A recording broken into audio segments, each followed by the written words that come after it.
إن الحمد لله نحمده ونستعينه ونستغفره ونؤمن به ونتوكل عليه ونعوذ بالله من شرور أنفسنا ومن سيئات أعمالنا من يهده الله فلا مضل له ومن يضلله فلا هادي له ونشهد أن لا إله إلا الله وحده لا شريك له ونشهد أن سيدنا ونبينا ومولانا محمدا عبده ورسوله أرسله الله تعالى إلى كافة الناس بشيرا ونذيرا أما بعد فإن أصدق الحديث كتاب الله وخير الهدي هدي محمد صلى الله عليه وسلم وشر الأمور محدثاتها وكل محدثة بدعة وكل بدعة ضلالة وكل ضلالة في النار. قال الله تبارك وتعالى في القرآن المجيد والفرقان الحميد وما أرسلناك إلا رحمة للعالمين. وقال تعالى وما آتاكم الرسول فخذوه وما نهاكم عنه فانتهوا واتقوا الله إن الله شديد العقاب.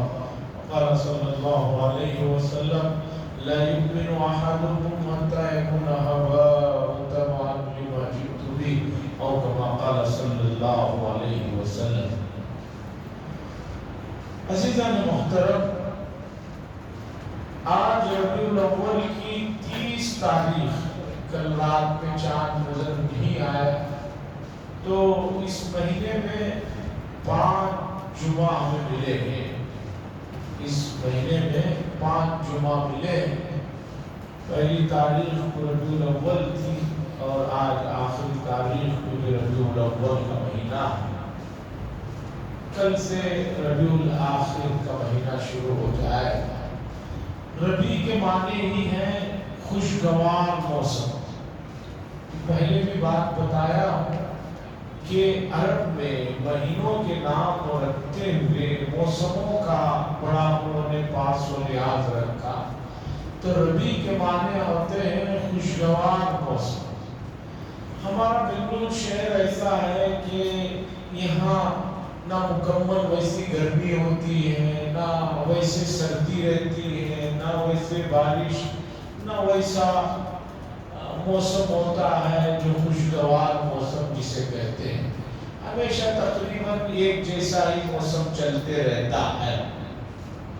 لیکن دنیا کے دوسرے علاقوں میں 4 مہینے بارش کے رہتے ہیں، 4 مہینے جو ہے سردی کے رہتے ہیں، 4 مہینے جو ہے گرمی کے، 4 مہینے خوشگوار موسم کے رہتے ہیں. تو رسول اللہ صلی اللہ علیہ وسلم جس مہینے میں اس دنیا میں تشریف لائے ہیں، موسم کے اعتبار سے بھی وہ دنیا کا بہترین اس وقت موسم تھا، خوشگوار موسم تھا. جس شہر میں آپ کو مبعوث کیا گیا وہ دنیا کا سب سے تاریخی اور سب سے قدیم شہر ہے. اس بات پر کسی کو کوئی اختلاف نہیں.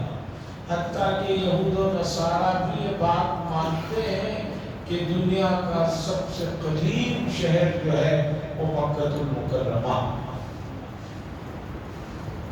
گزشتہ جمعہ جو موضوع چل رہا تھا وہ موضوع یہ تھا کہ اس وقت جہاں بہت سے مسائل ہیں، ایک مسئلہ اس وقت سب سے بڑا جسے لوگ سمجھ نہیں رہے ہیں وہ ہے دین سے بیزار کی، مذہب سے بیزار کی.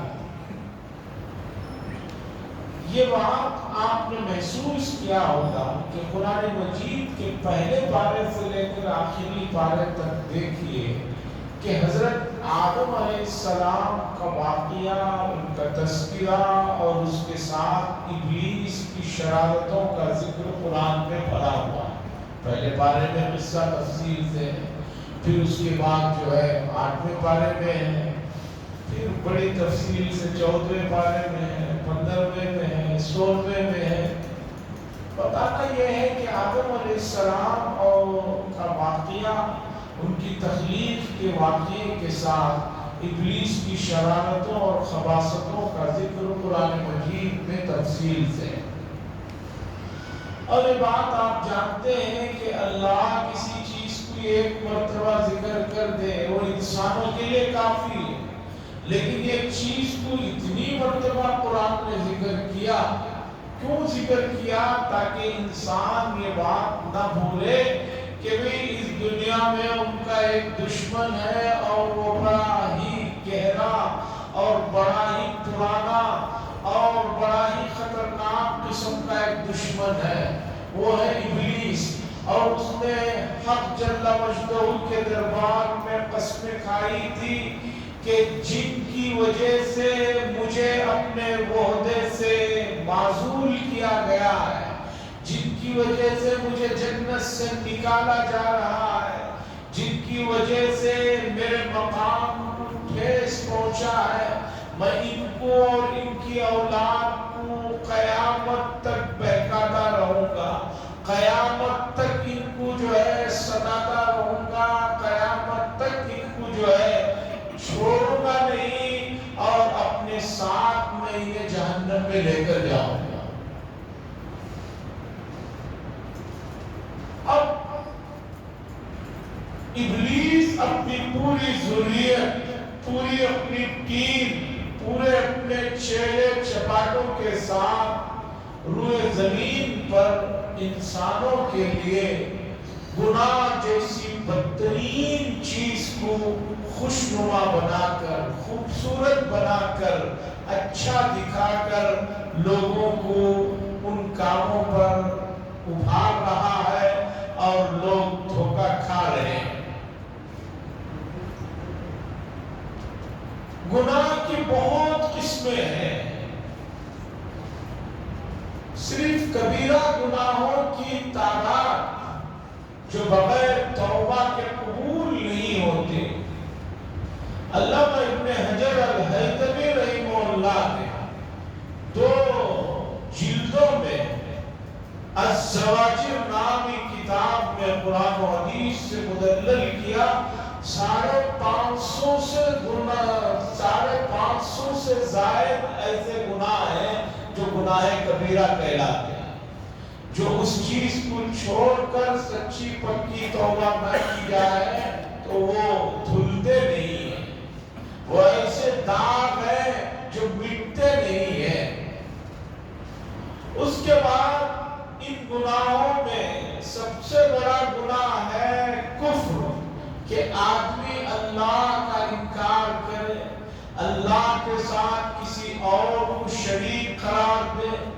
کفر و شرک سب سے بدترین گناہ ہے، اور اللہ نے فرمایا ان اللہ لا یغفر ان یشرک به ویغفر ما دون ذلک لمن یشاء، کہ اللہ تعالیٰ شرک کے علاوہ تو سبھی گناہوں کو معاف فرما سکتے ہیں، معاف کریں گے، لیکن شرک ایسا گناہ ہے کہ اس کی کوئی معافی نہیں ہے۔ لیکن موجودہ زمانے میں سمجھتا ہوں کہ شرک سے بھی آگے گناہ شروع ہو چکا ہے۔ وہ گناہ ہے کہ آدمی اللہ کی ذات میں شک کرنے لگے ہیں۔ یہ بیماری پہلے بھی تھی لیکن اتنے بڑے پیمانے پر نہیں تھی جتنے بڑے پیمانے پر اس وقت سائنس کی ترقی گئی ہے، کہ سوشل میڈیا نے ان تمام خباثتوں کو اور گندگیوں کو جو کسی آدمی تک پہنچانے کے لیے پہلے بڑی محنت کرنی پڑتی تھی، اب لوگ ان گندگیوں کو، ان خباثتوں کو، ان بہکی ہوئی چیزوں کو خود پیسے دے کر خرید رہے ہیں اور جو ہے اس پر روپیہ پیسہ خرچ کر رہے ہیں۔ پہلے کوئی چیز کسی تک اطلاع کرنے کے لیے اعلانات ہوتے تھے۔ ہم نے گاؤں دیہاتوں میں دیکھا کہ ایک آدمی جو ہے وہ باجا لیے بجاتا اور لوگوں کو جمع کر کر کے بتاتا کہ بھئی حکومت کی طرف سے یہ اعلان ہے، فلاں کی طرف سے یہ اعلان ہے۔ مہینوں میں اعلان کا زمانہ رہا، ٹی وی ریڈیو میں رہا۔ اب ایسا نہیں ہے، آدمی اب موبائل پر اور اس کے منزلی اخراجات پر کی جا رہی ہو اس کی پرواہ نہیں، اس پر پیسے خرچ کرتا ہے اور پیسے خرچ کر کے اس طرح کی گندگیاں خود جو ہے خریدتا ہے اور بیٹھ کر اس سے محظوظ ہوتے رہتا ہے۔ پہلے لوگوں کو گناہ کرنے کے لیے بہت دور جانا پڑتا تھا، چھپنا پڑتا تھا۔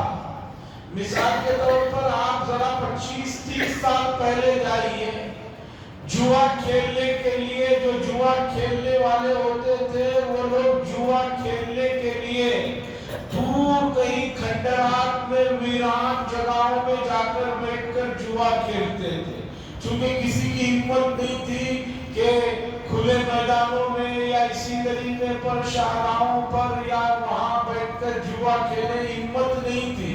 اتنی نیکی کا ماحول تب بھی تھا کہ جوا کھیلنے کے لیے آدمی کو بہت دور چھپ چھپا کر کہیں جانا پڑتا تھا۔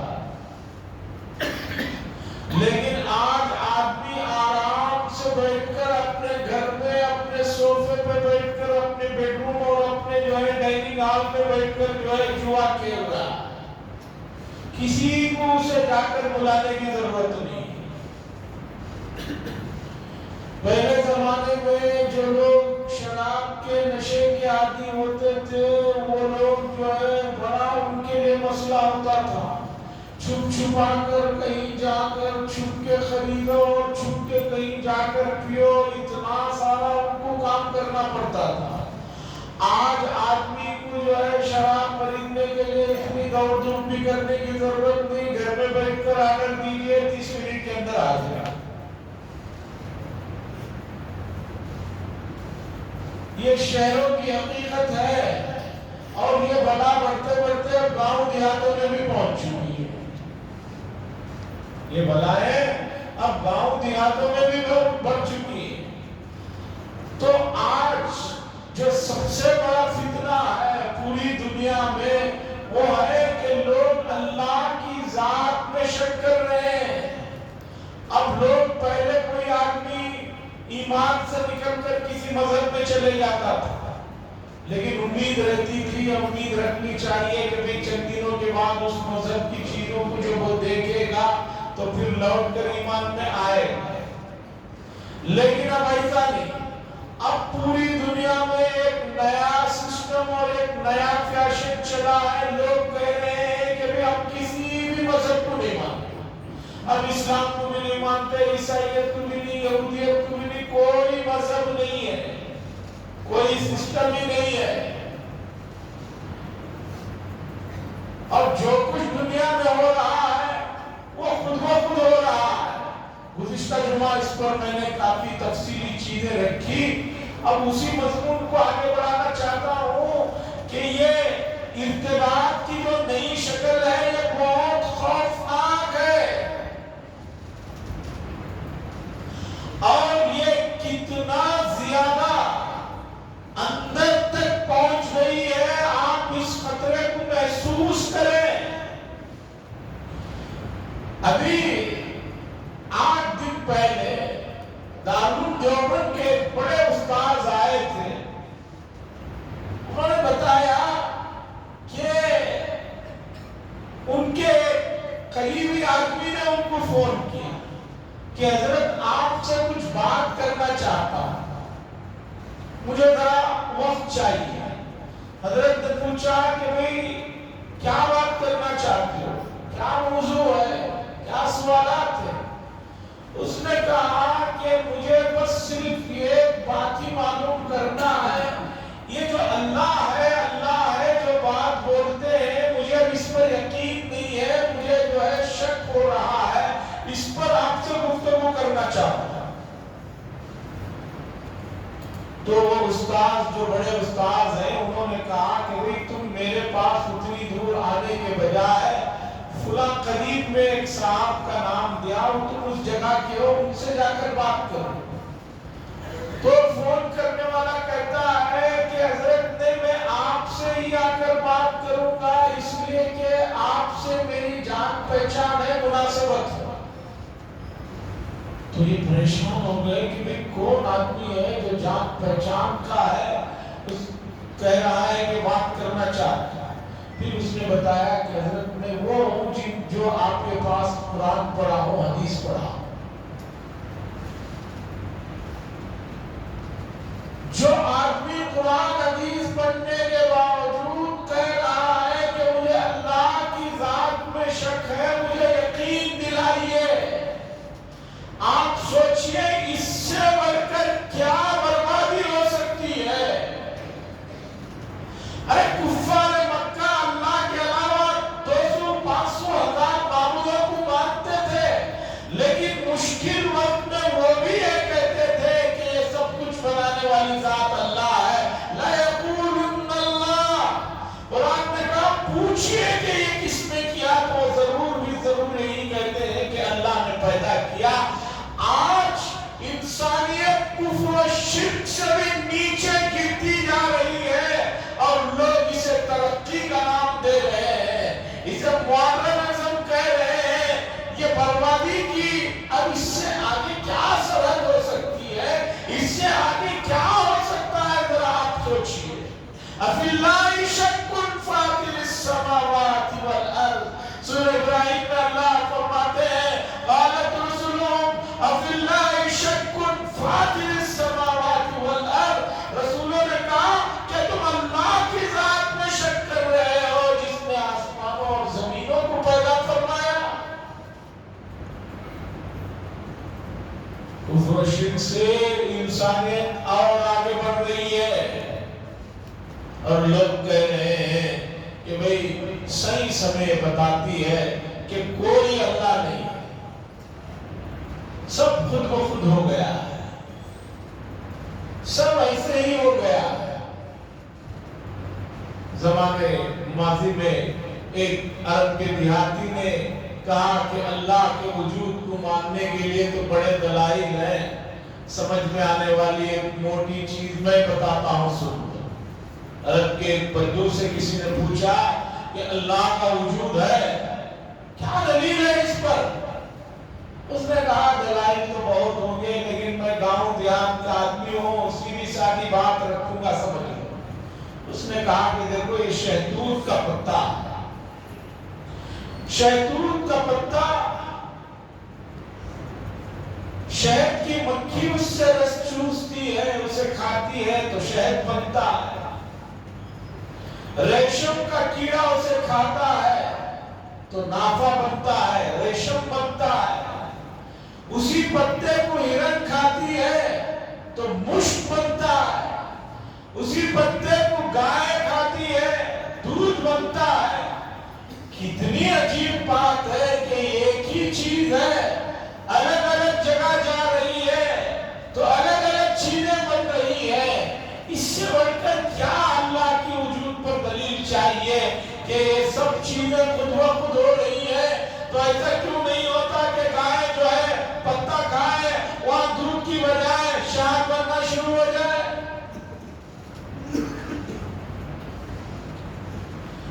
دنیا میں انسانوں نے ترقی کی ہے، بہت ترقی کی ہے، اور ہم کہتے ہیں ابھی بھی بہت ترقی باقی ہے،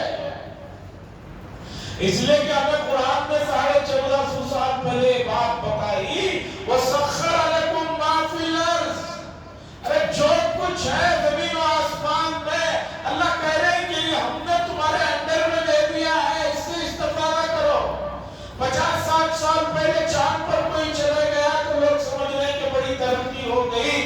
اللہ نے تو 1400 سال پہلے کہا وَسَخَّرَ لَكُمُ الشَّمْسَ وَالْقَمَرَ، چاند سورج دونوں تمہاری نگرانی میں ماتحتی میں دے دیے، اس سے فائدہ اٹھاؤ، یہ تمہارے انڈر میں دے دیے۔ 1400 سال پہلے تو یہ 1400 سال بعد یہاں تک پہنچے ہو۔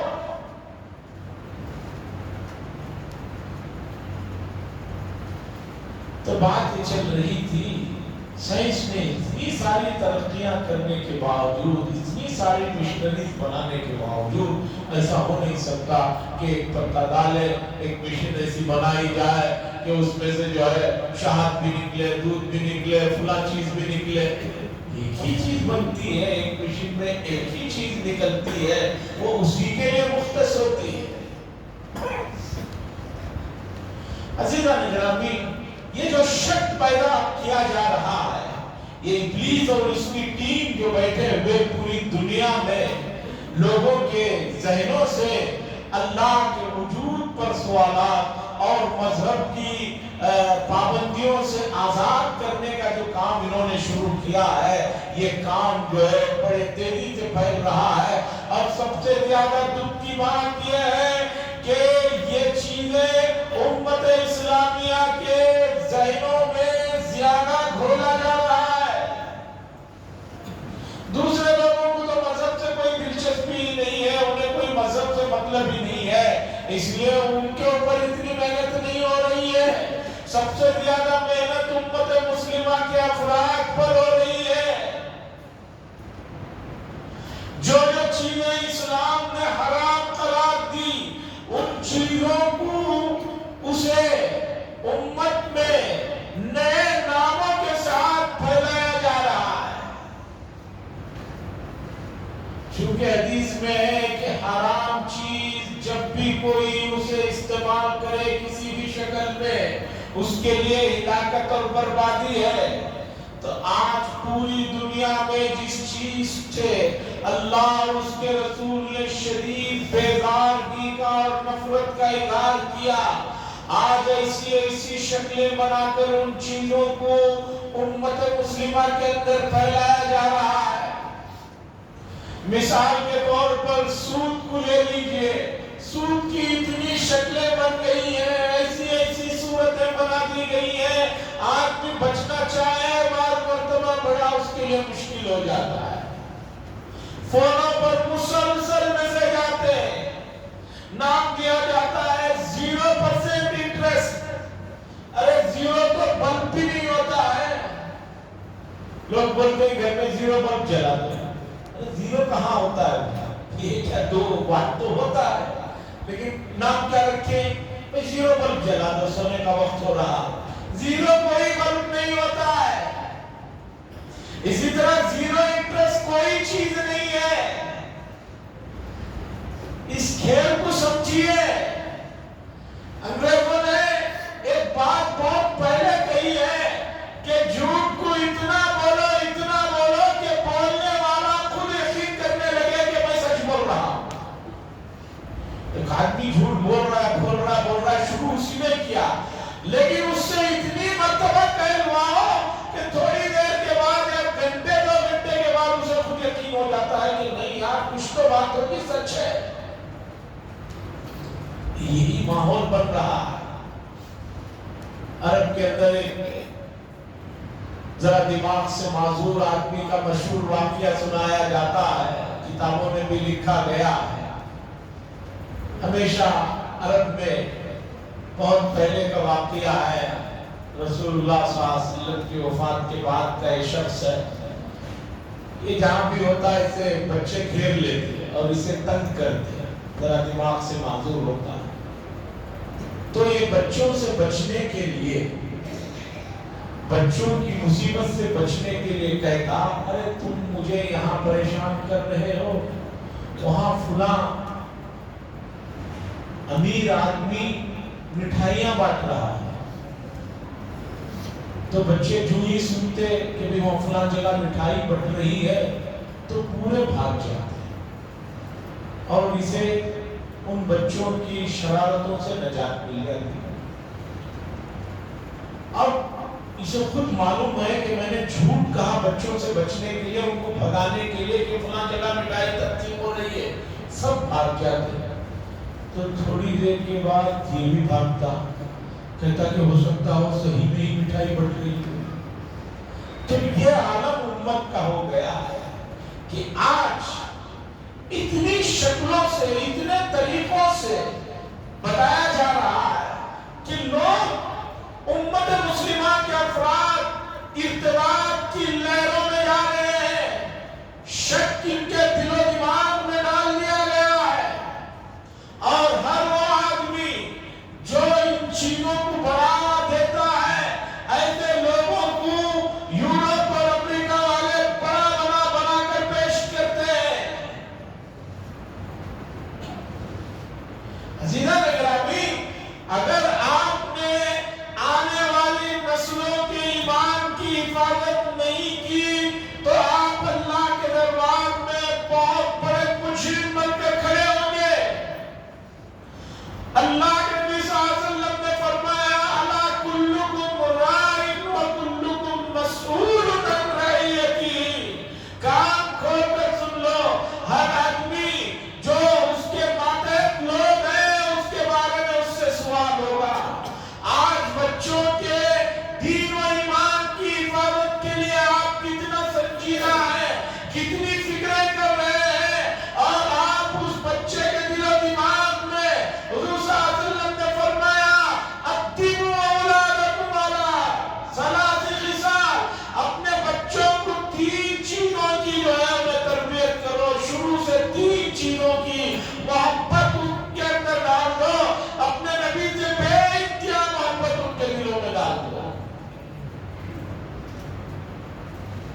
میں شک کر رہے ہیں۔